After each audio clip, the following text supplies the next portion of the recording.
The human story is often a tapestry woven with threads of vibrant idealism and stark, unraveling reality. There are moments in history when a singular melody can capture the very essence of a generation, echoing its hopes, its dreams, and its profound, often misguided innocence. In the annals of American popular culture, few anthems resonate with such poignant duality as a song simply titled San Francisco. It emerged from the burgeoning counterculture of the mid-1960s, a vocal beacon written by John Phillips of the Mamas and the Papas, and delivered with a tender, yearning sincerity by the American musician Scott McKenzie. His voice, a gentle melodic current, became the auditory signature of an era. The lyrics, seemingly simple, were in fact a profound invitation, an open-armed embrace of a burgeoning movement. They spoke of the city by the bay, San Francisco, not merely as a geographical location, but as a spiritual nexus. It was depicted as a sanctuary for beautiful people, a gathering place for souls seeking a different path, a departure from the rigid conventions of post-war American society. And within this lyrical tapestry, one phrase, perhaps more than any other, imprinted itself upon the collective consciousness, becoming an almost incantatory mantra. If you are going to San Francisco, be sure to wear some flowers in your hair. This was not just a fashion tip. It was a philosophical statement, a quiet rebellion, a visual declaration of intent. To wear flowers was to signify a connection to nature, to beauty, to peace, to a gentle, organic way of being, in stark contrast to the steel and concrete, the anxieties and the accelerating mechanization of the modern world. San Francisco, particularly in that fabled summer of love of 1967, shimmered like a mirage on the horizon of conventional America. The air itself, according to many, was thick with the scent of and jasmine, of burning incense and freshly bloomed cannabis, intertwining with the damp, salty kiss of the Pacific fog. The streets, winding and steep, were alive with a kaleidoscope of colors. Tie-dye swirling in vibrant eddies, hand-stitched tapestries draped from windows, the muted tones of traditional garb blending with neons. The sounds were an intoxicating blend. The strumming of acoustic guitars, the rhythmic thrum of hand drums, the lilting poetry of spontaneous song, interspersed with passionate, rambling discussions on philosophy, spirituality, and societal transformation. It was an experiential symphony, a sensory overload that promised liberation. Indeed, the song San Francisco did not merely describe, it embodied the prevailing ideology of those turbulent, hopeful years in the United States. It spoke of peace and love, concepts that, to the youth of the era, felt like radical weapons against a world steeped in conflict. It championed free love, a defiant rejection of restrictive monogamy and puritanical sexual mores, envisioning a world where affection flowed unhindered, unburdened by ownership or societal judgment. The influence of psychedelia was palpable, a journey into the uncharted territories of the mind, often facilitated by hallucinogenic substances, promising expanded consciousness and spiritual awakening. The hippies, with their flowing long hair, a deliberate symbol of nonconformity and a rejection of military haircuts, sought refuge in community. In communes, experimental living arrangements designed to foster shared values and a radical break from traditional family structures. The overarching impulse was to break with the schemes, to dismantle the established order, to leave behind all that which represented the perceived hypocrisy, materialism, and violence of previous generations. It was a profound, almost utopian vision, a collective aspiration for a new world built on radically different foundations. Yet, as is often the case with such soaring ideals, there was an undercurrent of vulnerability. To many observers, particularly those rooted in a more pragmatic worldview, this fervent optimism seemed, as Americans might say, naive, innocent, even incautious. The very notion that such profound and rapid societal transformation was truly possible in a world so deeply complicated, so intrinsically marred by historical grievances and power structures, felt like a beautiful, fragile dream destined to shatter. It was a belief that simplicity could conquer complexity, that goodwill alone could dismantle centuries of entrenched systems. This inherent vulnerability, this fragile optimism, would soon collide with a brutal, uncompromising reality, proving that the purity of intention was no shield against the darker currents of human nature. The seeds of this unraveling were, in fact, present from the very beginning, woven into the fabric of the counterculture itself. For while the rhetoric celebrated peace and love, the practical premise upon which much of this free expression was built often involved a far more perilous landscape. The widespread embrace of psychedelic drugs, particularly LSD, became not merely a tool for spiritual exploration but a gateway to instability, addiction, and mental health crises. The call for free love, while ideologically liberating, inadvertently contributed to a silent epidemic of sexually transmitted diseases, tearing through communities that often lacked the infrastructure or knowledge to combat them effectively. And perhaps most disturbingly, amidst the calls for peace, there was a disturbing undercurrent of violence, an unforeseen consequence of dissolving social boundaries and embracing an ethos of radical freedom without adequate safeguards. In truth, there was much violence, a dark shadow creeping across the sun-drenched idealism. This era of perceived innocence reached a brutal point of inflection, a catastrophic rupture that irrevocably tore the fabric of that flower-powered dream. Ainsi funque, the hidden horrors of the world began to manifest with chilling regularity, shattering the illusion of a blissful escape. The distant rumble of the Vietnam War escalated into a deafening roar, its atrocities brought directly into American living rooms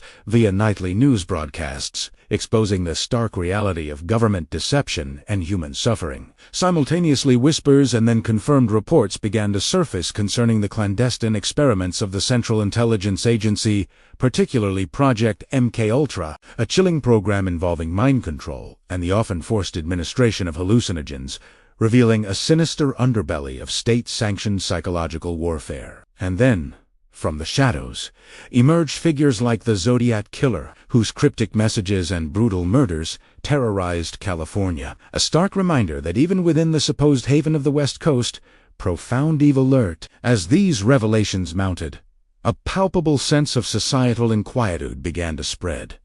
An unsettling tremor beneath the surface of everyday life. The civil rights movement, while advocating for justice, also saw the rise of more militant factions. The Black Panthers, for instance, engaged in uprisings, challenging systemic racism with direct, often confrontational action, leading to shootouts and widespread disturbances in Los Angeles, most notably the Watts riots, which erupted with devastating fury, transforming swaths of the city into battlegrounds. The dream of harmonious coexistence fractured under the weight of racial injustice and state repression. This confluence of events pushed people to go higher, to seek ever more extreme forms of escape or rebellion, further fragmenting the already delicate social order. Amidst this chaos, however, there was one incident, a particular moment of horror that many today, perhaps a good portion of those listening, will not readily recall. Yet it was a cataclysmic event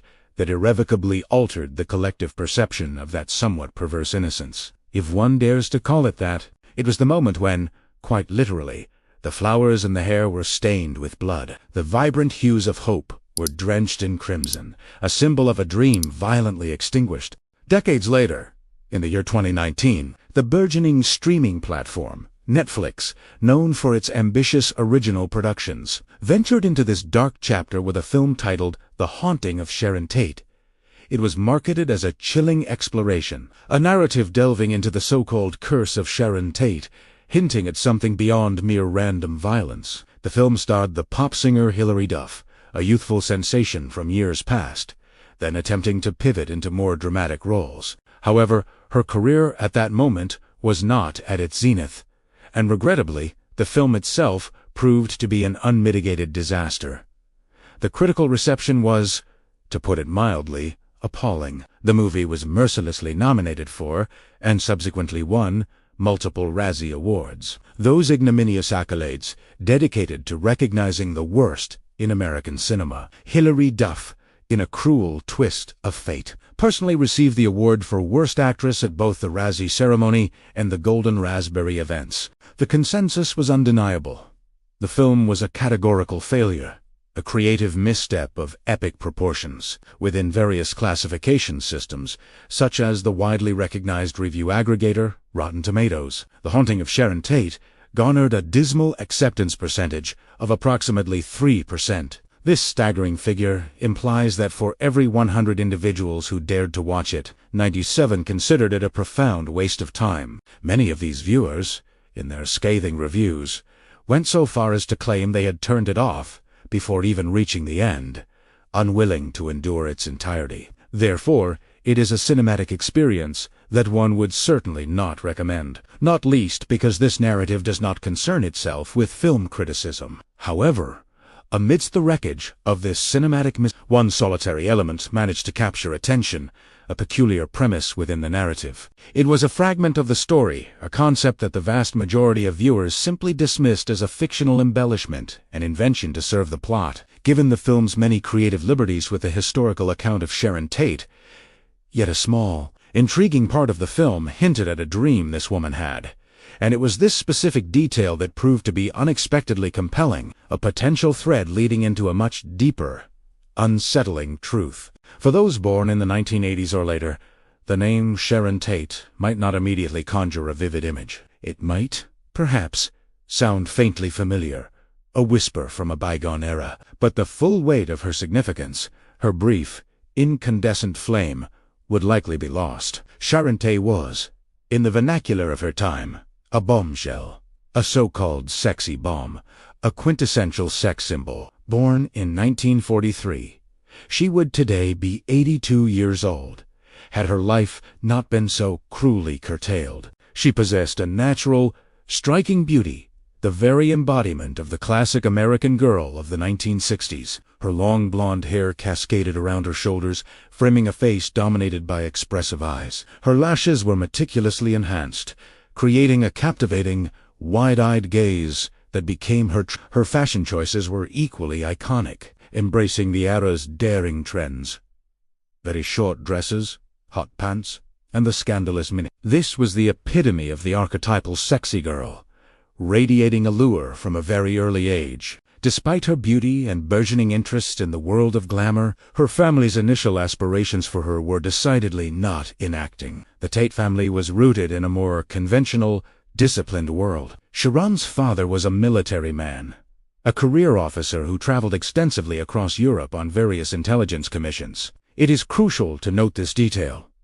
He was a man deeply involved in military intelligence. This meant a life of constant relocation, of postings in diverse, often strategic locations. Consequently, young Sharon was exposed to a vast array of cultures and people from a very tender age. She possessed an unusual linguistic aptitude, speaking perfect English as well as French and Italian fluently, a skill that set her apart. But beyond her polyglot talents, she was also recognized for her sharp intellect and her genuinely pleasant personality, traits that endeared her to those she encountered. While stationed in Italy, a country renowned for its aesthetic sensibilities and vibrant fashion scene, fate, or perhaps serendipity, intervened. For some reason, she found herself drawn into the orbit of the world of fashion, photography, and modeling. Even at a remarkably young age, she participated in various shoots and events, discovering a nascent interest, a genuine enjoyment for this glamorous,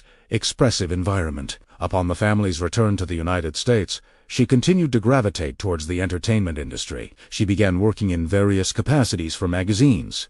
But crucially, she also started participating as an extra, a background performer in several films. Perhaps you recall Barabbas, that epic biblical drama from the early 1960s, or perhaps the late 1950s. She was there, an uncredited presence in the bustling crowds, literally an extra among hundreds, a face in a sea of forgotten hopefuls. Her striking looks, however, would not go unnoticed for long. While working as a beautiful face in these uncredited roles, someone eventually took notice. A discerning eye recognized her potential, prompting the question, why not invite her for something more? And so, a new chapter began. She started securing small, secondary roles in television series.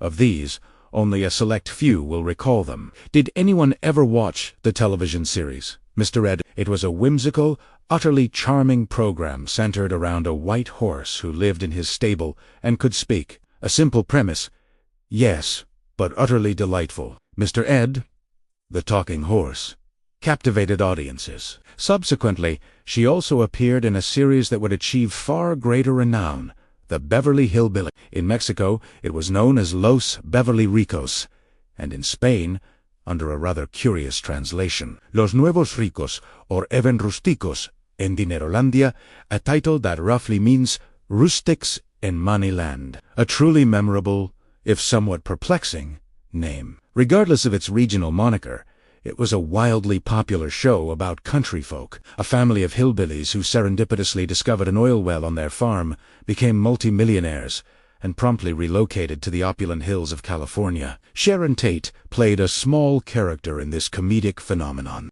Her versatility extended to another popular series of the era. She was also an uncleed girl.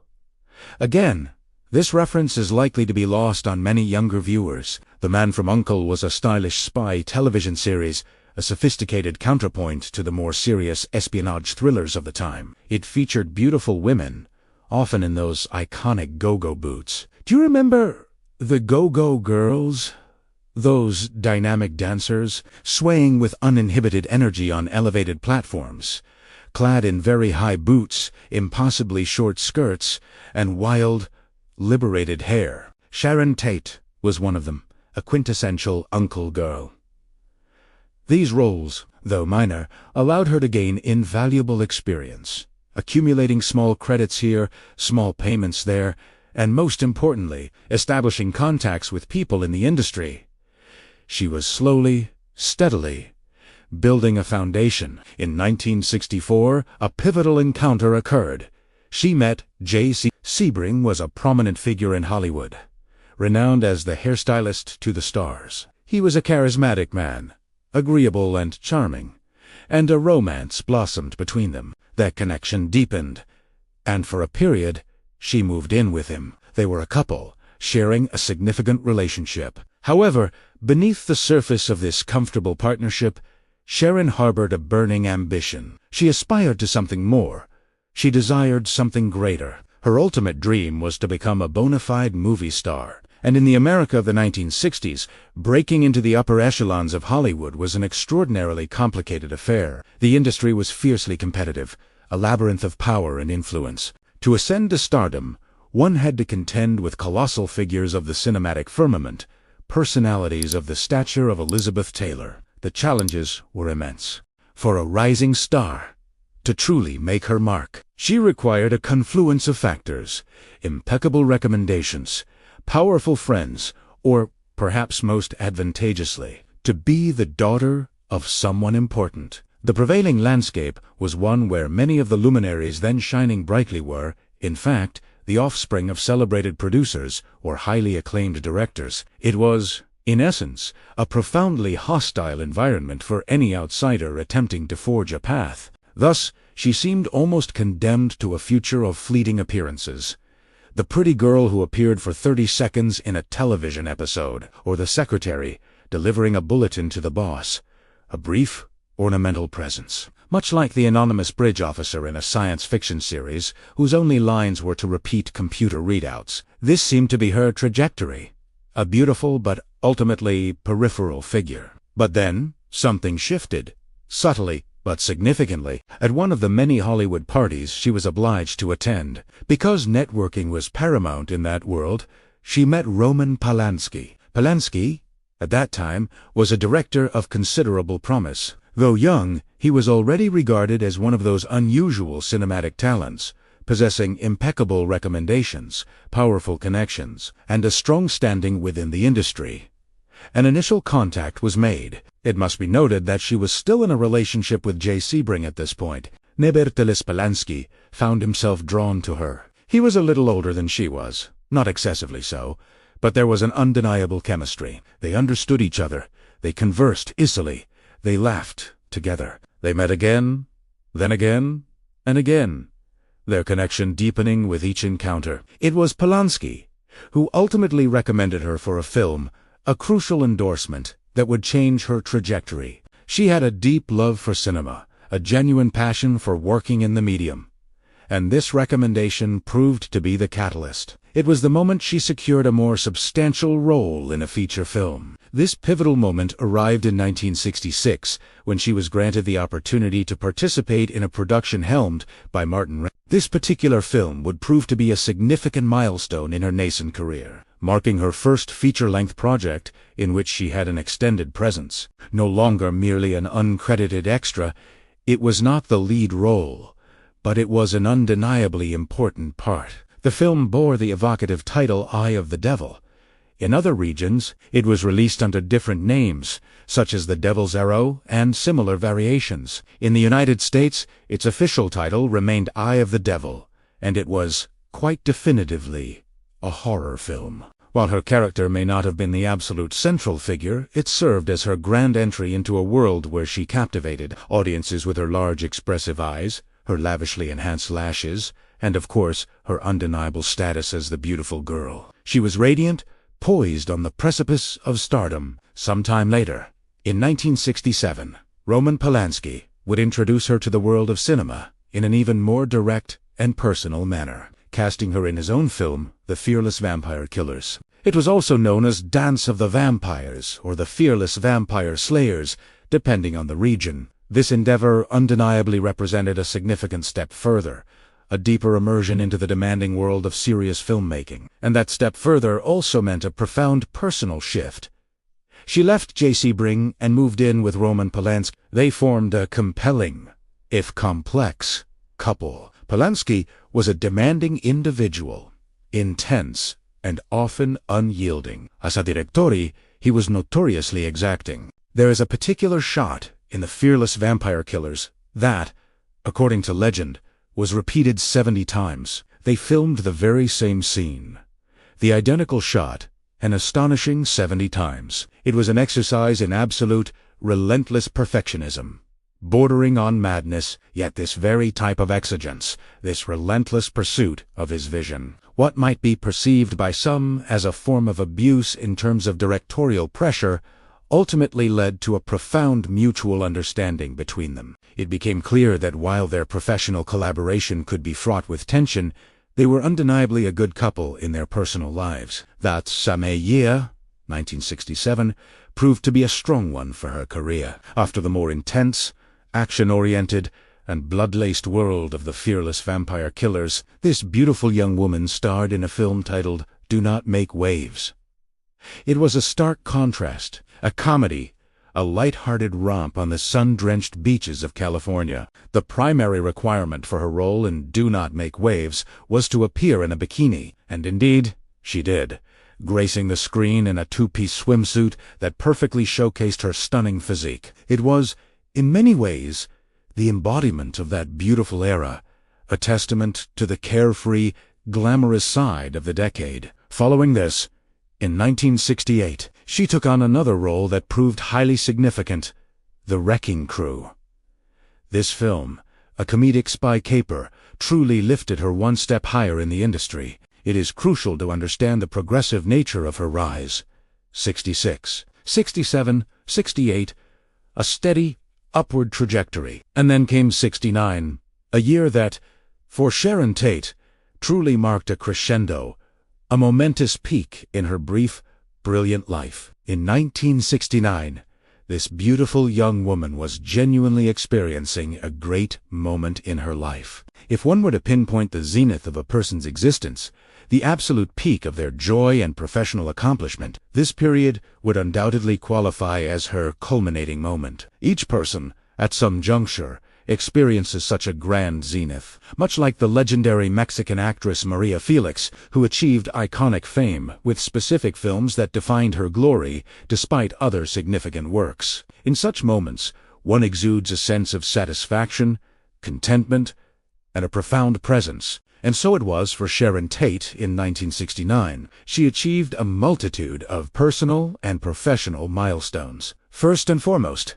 she was now married to Roman Polanski. Their wedding had taken place the previous year, in 1968, a rather unique but undeniably beautiful ceremony in London. She had chosen a decidedly unconventional bridal gown, a baby doll-style dress, scandalous for its time, paired with white stockings and delicate shoes. Her hair, fully curled, was adorned with flowers, a charming, innocent touch, and her lashes were perfectly curled. Polanski, for his part, wore a somewhat eccentric mid-calf length jacket with a ruffled collar, a truly strange ensemble, but indicative of their bohemian flair. The ceremony was followed by a lavish reception, a star-studded affair attended by great stars and acclaimed directors. It was, for them, a truly beautiful moment, a celebration of their union on the grand stage of international celebrity. But the triumphs of 1969 extended beyond her personal life. In that momentous year, she received a Golden Globe nomination and recognition as a promising actress for her performance in Valley of the Dolls, a dramatic and deeply moving film that showcased her talent beyond her striking looks. She was, quite simply, living a good moment. They were residing in a beautiful house, a rented property in the highly desirable Benedict Canyon area, specifically on Cielo Drive. This residence was a picture of Hollywood luxury, boasting its own swimming pool and multiple bedrooms on the upper levels, nestled in the picturesque hills above the sprawling metropolis. Life seemed bright. Polanski, too, was enjoying immense professional success. He had been working on a monumental project since 1968, and now it was a reality. Rosemary's Baby, widely regarded as the cursed film par excellence by some, but also a critical and commercial triumph. Both were thriving, and, adding to the joyous tapestry of their lives, she was expecting a baby. She was pregnant. Roman Polanski, initially, was somewhat taken aback by the news. He confessed to feeling nervous, uncertain about fatherhood, and they had engaged in discussions about their future as parents. But upon accepting the definitive news, he was filled with joy. She looked radiant, her maternity dresses accentuating her graceful figure. It must be clarified, however, that unlike many young people of that era who consumed LSD casually, Sharon Tate was not a drug user. She did not smoke cannabis, did not take LSD, nor similar substances. She might occasionally enjoy a single glass of wine, but her indulgence stopped there. At this point, it is vital to interject a crucial contextual detail. In that particular moment, for reasons still shrouded in mystery and speculation, LSD had become extraordinarily popular, and within the realm of conspiracy theories, it is frequently asserted that the massive influx of this product, this potent and often terrifying hallucinogenic drug, was sponsored by the Central Intelligence Agency as part of clandestine experiments within the notorious MKUltra project. While still considered a conspiracy theory, this claim persistently resurfaces when the topic is discussed. It is important to bear in mind that LSD trafficking had become rampant, and some of the more significant counterculture figures of the time were not only users, but also drug traffickers, often with shadowy connections extending beyond their immediate circles. It was an epoch characterized by profound suspicion, by many doubts, with governmental agencies desperately attempting to control communism and exploring various means to achieve that objective. This created an atmosphere of paranoia and hidden agendas. Beyond these unsettling undercurrents, for Sharon Tate, this was undeniably a moment of triumph. She had graced numerous magazine covers, featured in various publications, and her star was undeniably ascendant. Yet, despite the radiant smile, despite her movements that were perhaps a little clumsy, for August at 8 months pregnant, walking had become an effort. A keen observer might have noticed something deeper. Her slender legs, accentuated by her maternity dress and modest shoes, gave her an almost delicate appearance. But there was something in her gaze. It was as if, even amidst the peak of her happiness, her eyes seemed to reflect a preternatural knowledge of something terrible that would soon occur. There are moments, in the fleeting joy of life, when some individuals appear to carry an unspoken awareness, an intuitive premonition that even in profound happiness, something is destined to go horribly, irrevocably wrong. August 8, 1969. Sharon Tate was fascinated and happy. She had been meticulously preparing everything for the arrival of her baby, now just 2 weeks away. The last photographs ever taken of her, specifically on this date, show her stretched out on a rug in her home, surrounded by baby clothes. It is a truly beautiful image, capturing a moment of serene maternal anticipation, lying there amidst the tiny garments, radiating contentment. Her husband, Roman, was absent. He was in London, attending to film-related matters, and his return had been delayed. He was already overdue. But that day they had spoken on the phone, and he had promised her he would return as soon as possible, assuring her he would be back in time for the baby's birth. She, in turn, had regaled him with small, charming details, simply to distract herself a little, to fill the hours of waiting. A short while later, her younger sister Deborah called. Deborah, then around 15, along with Patty, her other sister, who would have been about 11, often enjoyed staying at the Cielo Drive house. It had a swimming pool. It was pleasant, and they adored spending time with their older sister, especially now that she was expecting. Sharon, too, cherished their company. But that day, she told them no. Not this time. She preferred that they did not stay. They never fully understood why. But that evening, they would not be with her. The decision, in retrospect, would take on a chilling significance. Some time after those phone calls, a couple of friends arrived, 2 actresses she knew, and they sat down for a peaceful lunch. Laughter filled the air, as did conversations about future plans and promises exchanged about what life would be like after the baby arrived. Eventually, these friends departed. In the late afternoon, another group of friends gathered at the house. This group included, quite notably, Jace, yes, her former boyfriend. Despite their separation, their bond had endured. He held deep affection for her, and she for him. It was common for him to visit.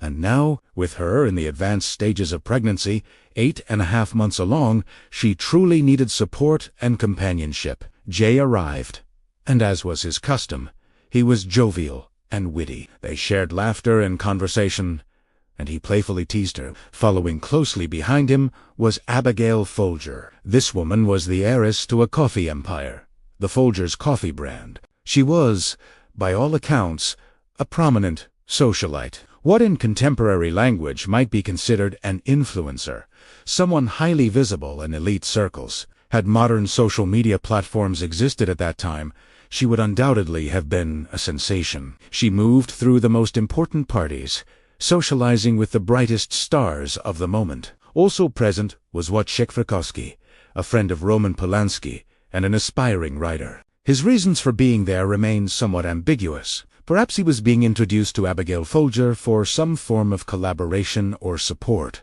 In any case, they all gathered, sharing laughter and conversation, and eventually decided to go out for dinner. Sharon had a particular fondness for a Mexican restaurant known as El Coyote Cafe. It served Tex-Mex-style food, likely burritos and similar dishes, but it was a place they enjoyed. The evening continued as a celebration, full of joy and camaraderie. They left the restaurant around 10:30 at night, returning to the house on Cielo Drive, where their conversations and merriment continued. Everything seemed utterly perfect. It is highly probable that upon their arrival home, they were still filled with happiness, making plans for the near future. It is also quite likely that Jay Sebring intended to stay at the house that night, which might explain why Sharon had subtly discouraged her sisters from coming over. This remains speculative, as Sebring's own home in Benedict Canyon was only about 1.5 miles away. Folger, too, was unlikely to stay, having other commitments, and Frykowski was not considered intimate enough for an overnight stay. Near the entrance to the property, in a small gatehouse, lived the caretaker, a silent guardian of the estate. As the clock approached midnight, Sharon Tate was likely resting, perhaps in her room upstairs. The others, still conversing, were scattered throughout the house. They must have carried smiles on their faces, the lingering warmth of the evening, isa camaraderie. At this precise moment, 4 figures, 1 man and 3 women, made their way into the house. They were members of the infamous Manson family, a cult, a gang, a depraved band of individuals led by the enigmatic and psychopathic Charles Manson. They entered the house and, with chilling efficiency, murdered everyone within. Yes, precisely that. They brutally took the lives of the 4 people inside the house, Sharon Tate, High Sebring, Abigail Folger, and Witchek Freak. And then, with unimaginable cruelty, they took the life of a fifth person outside, a young man named Stephen Parent, who had merely stopped by to visit the caretaker. Following these unspeakable acts, they proceeded to commit further barbarities with the bodies, desecrating the scene with grotesque messages written in blood, turning a home into a slaughterhouse. On the following morning, when the housekeeper, the woman who assisted them, arrived, she was confronted with a scene of unimaginable horror.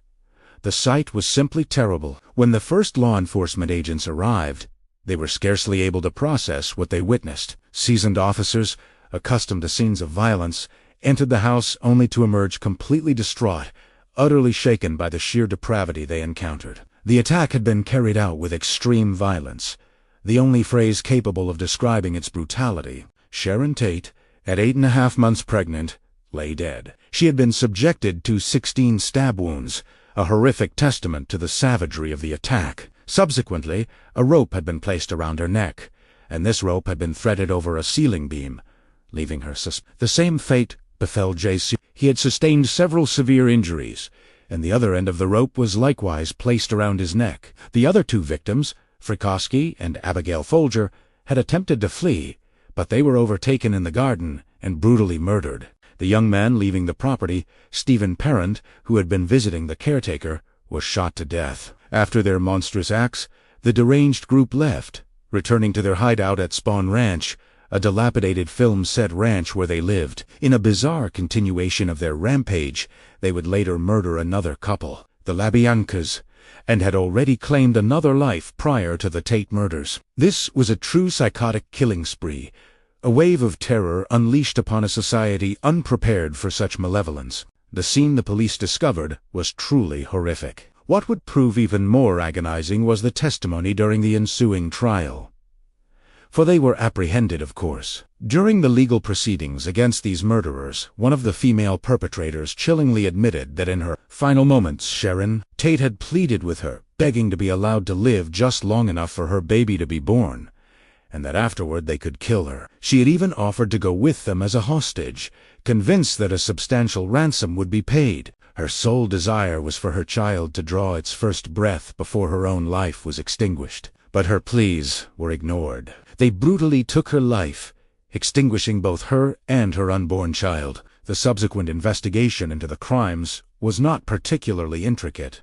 It was scarcely necessary. Evidence was everywhere, a gruesome abundance of clues. Charles Manson was swiftly located, and the primary attackers were identified: Charles Tex Watson, a 24-year-old man; Susan Atkins, a young woman of 21; Patricia Krenwinkel, 22, and Linda Kasabian. These were the hands that committed the murders. It is widely speculated that they had consumed some form of drug, perhaps large quantities of LSD, which may have contributed to the extreme violence of their actions. The official legal process put forth several explanations for these heinous homicides. One prominent theory held that Charles Manson had devised a chilling plan to unleash what he called helter-skelter. This was his deranged interpretation of a song by the Beatles, through which he believed he could instigate an apocalypse, or something akin to it, via a racial war. His attacks, it was claimed, were deliberately aimed at prominent members of society with the calculated intent that the murders would be attributed to members of the Black Panthers,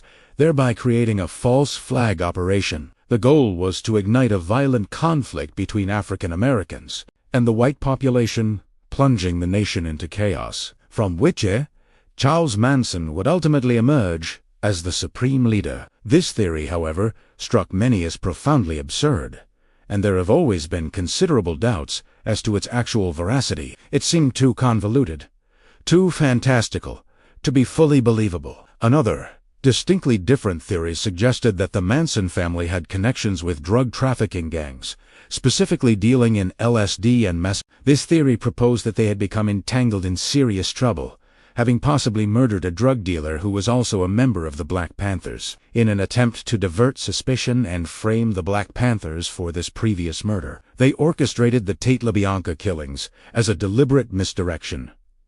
This, too, presented a complex web of connections. A third theory, perhaps the most widely circulated for a time, focused on the previous occupant of the Cielo Drive house. It was believed that a man named Terry Melcher, a prominent music producer and producer for the band The Byrds, had once lived there. Charles Manson, who, in addition to being a psychopath, harbored aspirations of becoming a musician, had allegedly engaged in discussions with Melcher about producing his music. This theory suggested that Manson, in a fit of vengeful rage, had targeted the house. Not knowing that Melcher no longer lived there, he would have arrived with the intent to murder everyone present as revenge for Melcher's refusal to produce his album. Melcher himself later dismissed Manson's music as not only offensive but utterly worthless. However, a crucial contradiction undermined this theory.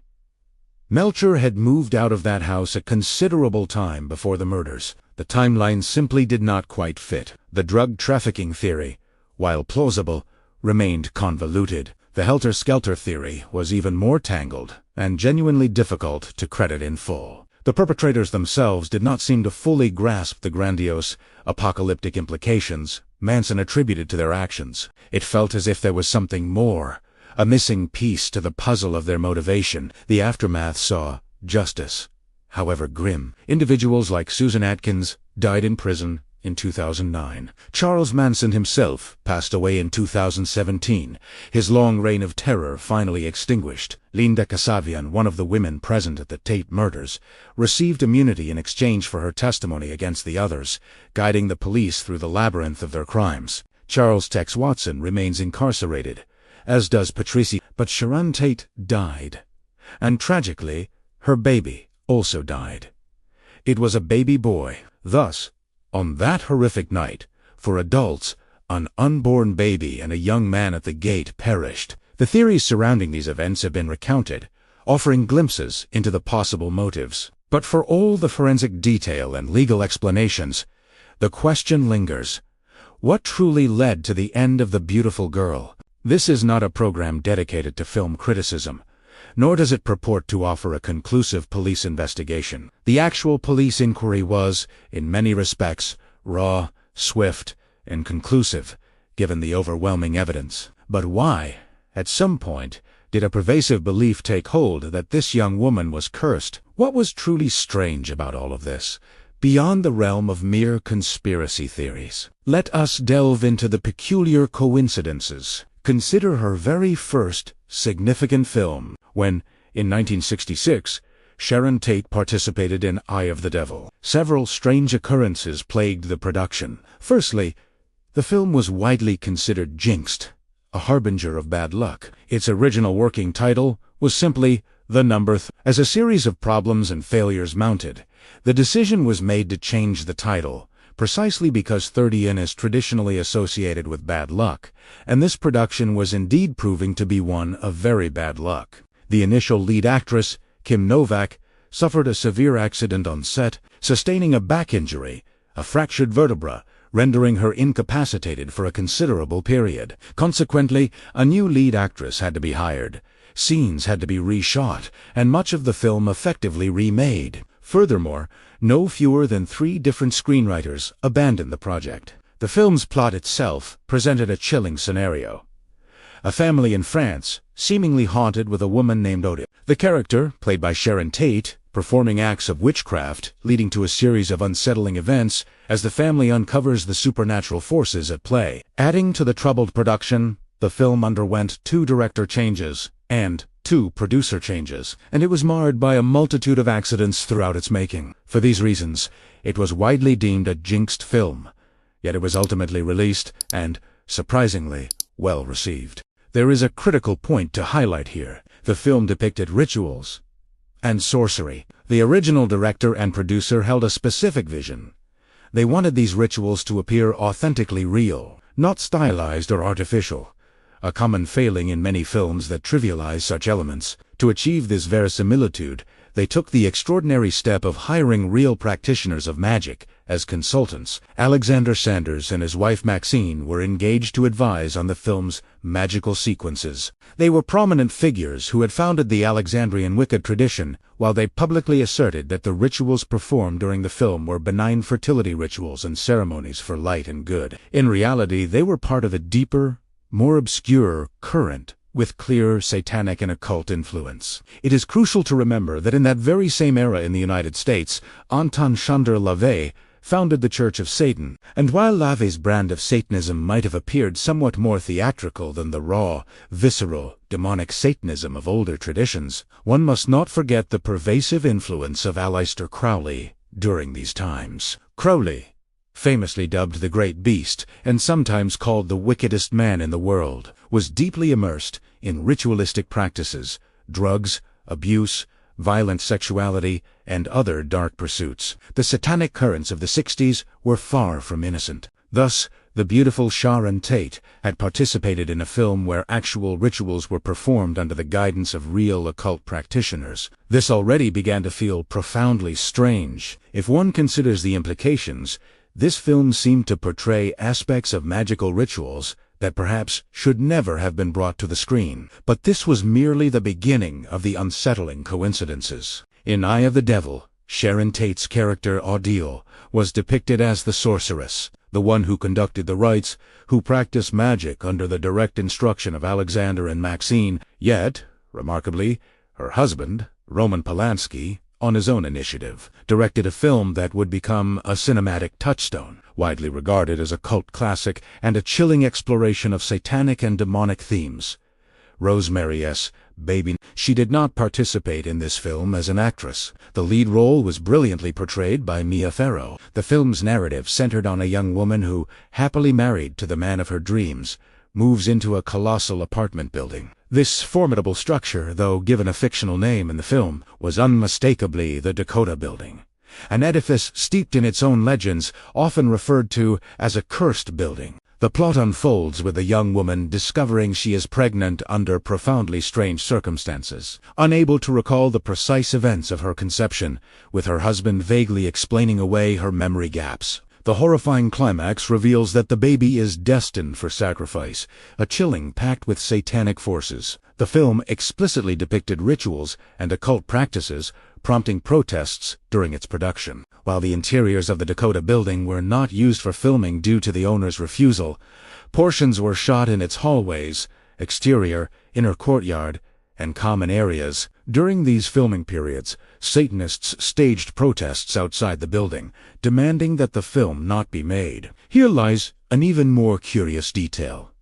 There are assertions and eyewitness accounts that place Charles Manson at this location during some of these protests or in connection with people frequenting the area. Does it not strike one as profoundly strange that such connections should emerge? The very actress Sharon Tate portrays a woman involved with witchcraft on screen in her own film, while her husband directs a seminal film about satanic terror and horrifying rituals, and then Manson himself, the architect of her doom, is linked by rumor and testimony to the protests around this film and building. The Dakota, incidentally, would later become infamous for other dark events and associations with occult-minded residents and artists.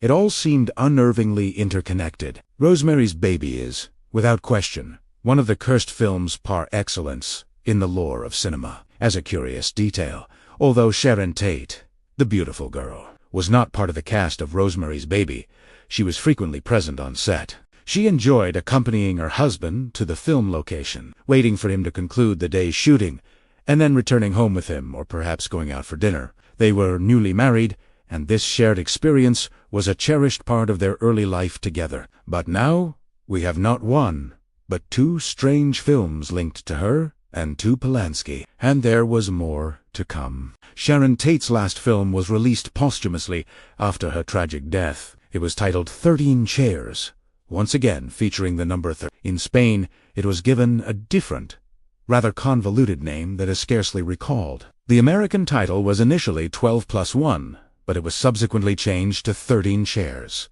It was a comedy. The recurring presence of the number 13 in her professional life, from her first major film to her last, adds another layer to the eerie tapestry of her story. BT's point, if you have not lost the thread of this intricate narrative, you are undoubtedly asking, what about the Netflix film? We have delved deeply into cinema, touched upon violent themes, explored various tangents, but what was the truly salvageable element from a film widely categorized as cinematic garbage? Indeed, Let us turn our attention back to that intriguing premise. In issue number 242 of Fate magazine, published in May 1970, an article appeared. This piece was authored by Dick Kleiner. Kleiner was a prominent figure in entertainment journalism, known as the Journalist of the Stars, a syndicated writer whose columns were authorized for publication in numerous newspapers. From 1975 onward, he wrote a popular column titled Ask Dick Kleiner.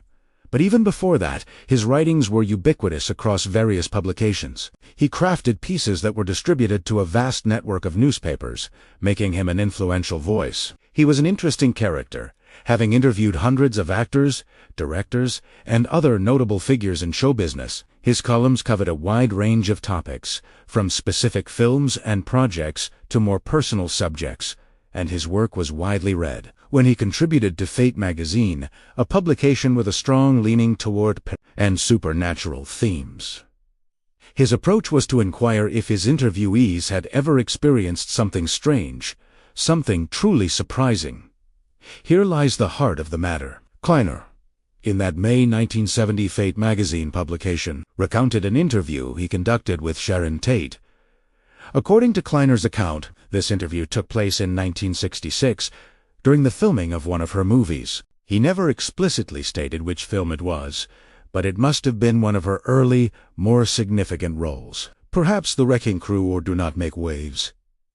He arrived on set and encountered her. At that moment, Sharon Tate was not yet a towering star, but rather a rising talent. She was the beautiful girl who had appeared in a bikini in a comedy and had just completed a horror film. Lacking other pressing interview subjects, Kleiner approached her and asked if she would grant him an interview. She recognized Kleiner, understanding the importance of such exposure for any actor's career. Graciously, she invited him to a dressing room, and the interview began. In their conversation, Dick Kleiner recounted that, as was his custom, he posed the question, "Have you ever had a strange experience?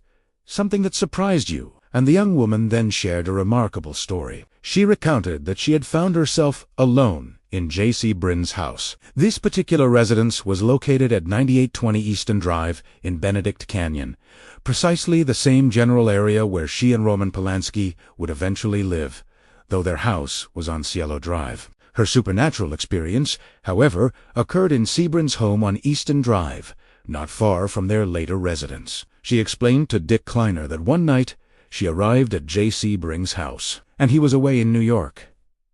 Consequently, she was left alone. That particular night, she felt an inexplicable sense of unease, a strangeness, and decided to turn on the lights despite the late hour. Kleiner asked if she was easily frightened, and she replied that she was not a person prone to fear. Yet, that night, she felt something odd. The house itself felt peculiar. She was aware that the property carried a history, for this specific house, which J.C. Bring purchased in 1964, had a macabre past. It had belonged to a very famous couple, actress Jean Harlow and producer Paul Byrne. They had acquired the house in 1932. The dramatic twist to this story is that Jean Harlow married Paul Byrne in July of that same year. She was 22, and Byrne was 43, making him 21 years her senior. But tragedy struck just 2 months after their marriage. Paul Byrne was found dead inside the house. He had a bullet wound to the head, and a note was discovered, implying suicide. However, few believed that explanation. Paul Byrne had just married Jean Harlow, a beautiful and beloved star. Why would he take his own life? Furthermore, many testified that the handwriting on the note was not his. It appeared that someone had entered the house during the night, murdered him, left him unclothed on the bed, and fabricated the note. Harlow subsequently left the house, never to live there again, and the property changed hands multiple times. In 1964, J.C. Bring, the Hollywood hair, bought the house, and as his girlfriend, Sharon Tate, frequently stayed there. So, in 1966, while staying in this house with its macabre history, she experienced a genuine paranormal encounter. She described seeing a ghost, believing it to be the specter of Paul Byrne. She had ascended to the second floor, to the bedroom, and while there, she caught sight of a small man who entered the room and then exited. A tremor of fear ran through her. She switched on the light, descended the stairs, and as she reached the bottom, she saw a body hanging from the ceiling. She could not tell if it was her or Jay, but it appeared to be one of them. Terrified, she continued to the lower level, where she sought something to drink, desperately hoping that the entire experience had been a mere dream. While there, she unexpectedly discovered a bar hidden behind some doors she had not known existed.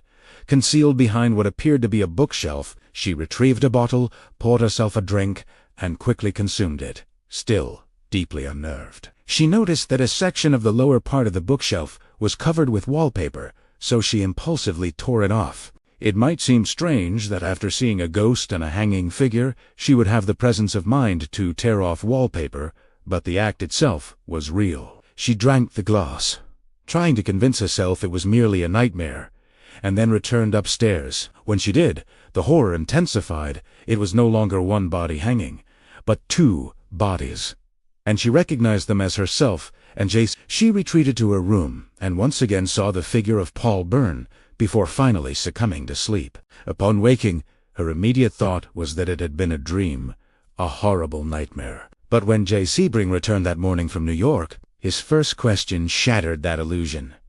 Who tore off the wallpaper covering the lower part of the bookshelf? Who opened the shelf to drink? He knew Sharon usually did not drink alcoholic beverages, and they had never opened that particular section. She had not even known there was a bar there. And, of course, when he pointed out the torn wallpaper, she was utterly surprised, because she had genuinely believed it was all part of a dream. She had, in fact, had a very real paranormal encounter. This was the story she recounted to Dick Kleiner in 1966. The most grotesque and chilling aspect of that premonitory dream or vision was the moment she saw two bodies hanging and deduced that they were herself and J.C. In real life, just 3 years later, this horrific vision would manifest with agonizing precision. She was found hanging, and he was also found hanging, linked by the same rope. Now, the timing of this revelation is crucial. If this story had been published only after her murder, it could easily be dismissed as a self-serving legend, a journalist's dramatic post-facto embellishment. And indeed, a widely syndicated article about the premonition did appear in August 1969, just days after Sharon Tate's death, confirming the broad outlines of the story in numerous newspapers. But references and testimony point back to an earlier publication of Kleiner's account that appeared before her death. In the mid-1960s, shortly after the interview itself, there were minor discrepancies between the later and earlier versions. For example, the earlier article may have been less explicit about the hanging body, perhaps due to editorial discretion or Sharon's own reluctance to share the full terrifying details of her premonition. Regardless, the core fact remains. She experienced a strange dream, a premonitory dream or premonitory vision, however one chooses to interpret it. This occurred while she was in a house situated in Benedict Canyon. As if guided by some unseen force, it was all part of a chilling prophecy. She would die in a house located in Benedict Canyon, accompanied by Jay Sebring, just as in her vision, where she saw herself and Jay hanging in a house in that same canyon. The number of coincidences was overwhelming and profoundly disturbing. This particular element, this premonitory dream, is the core detail from the historical record that was incorporated into the Netflix film and that captivated the attention of those who investigated the case more deeply. Upon investigation, the trail of Kleiner's article leads from the Fate publication back to the broader references in 1969, and ultimately to the mentions of the 1966 texts, although the original 1966 article itself has proven difficult to obtain in full. References confirm its existence, noting slight differences, but maintaining the essence of the story. Thus, this woman, Sharon Tate, seemingly narrated a vision of her own death. Finally, one cannot help but ponder whether the crimes themselves might have unfolded in a manner subtly different from the officially accepted theories. The official narrative typically focused on a revenge motive against Terry Melcher. Even the drug-related theories, while compelling, were complicated. But there is another theory, one that has largely remained unspoken, practically silenced, and certainly not widely circulated. Leaving aside the darkest and least substantiated versions that implicate Roman Polanski in some ritualistic sacrifice, there remains an interesting theory that points to something else entirely. It suggests that Sharon Tate, along with the others present, was murdered as a chilling message, a brutal warning to other directors and Hollywood figures. There are things you cannot speak of. It was a terrifying demonstration of what happens if one dares to transgress certain unspoken boundaries. The theory posits that Sharon might have been the victim of a ritual that, horrifyingly, sought to replicate elements of her husband's own film. It is crucial to remember that in those times, ultrasounds as we know them today were not routinely available, and the sex of a baby was not easily known Yet, the baby in Rosemary's Baby was a boy. Sharon Tate was in fact expecting a baby boy, adding another layer of unsettling connection. For all the theories, however, the aspect that truly commands attention is the sheer confluence of all these strange coincidences. Her initial film, Eye of the Devil, was originally tied to the number 13 and featured her as a sorceress enacting rites, with the assistance of real occult practitioners. Her husband's most significant film of that era was a production steeped in satanic rituals, dark sacrifices, and horrifying themes. She herself experienced a terrifying dream while residing in a house with a history of death and strange occurrences, a house located in the same geographic canyon where her life would ultimately end. In Tat Vision, she saw herself and Jay Sebring hanging, brutally murdered. All these threads converge in a real, police-documented, verifiable event that, furthermore, involved Charles Manson, a figure who had been associated in rumor and lore with the very circles that protested Rosemary's Baby and roamed the dark fringes of that countercultural world. It truly feels as though there was a line of investigation that was never fully pursued, a darker, more occult dimension to this tragic narrative that remains. If you enjoyed this video, don't forget to give it a like, subscribe to the channel, leave your comment, and turn on the notification bell so you don't miss any future episodes. Your support helps us keep creating more content like this. See you in the next episode.